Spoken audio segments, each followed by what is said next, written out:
Kwa hiyo haya mambo kwa kweli yamezidi kipimo. Na lengo langu leo kwa kweli ni kuyasema haya mambo na kutoa ushauri na ufumbuzi wa mambo haya. Na kama mtu atanisikiliza basi itakwendea vizuri.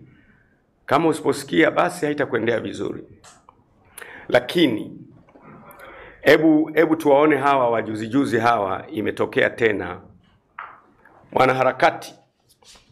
Huyu mwanaharakati wa Uganda, msichana anaitwa Agatha Atuhaire. Wamekuja hapa kwenye shughuli zao hizo za kuhudhuria mahakamani. Huyo mtu amechukuliwa na watu waliojitambulisha ni kama watu wa vyombo. Mimi sina hakika kama watu wa vyombo kwa sababu leo naongelea utekaji kwa ujumla. Nimemwona anaongea kwenye YouTube kwa uchungu kabisa kwamba kaenda mahali akavuliwa nguo, akafanywa udhalilishaji na akaenda kutupwa mpakani.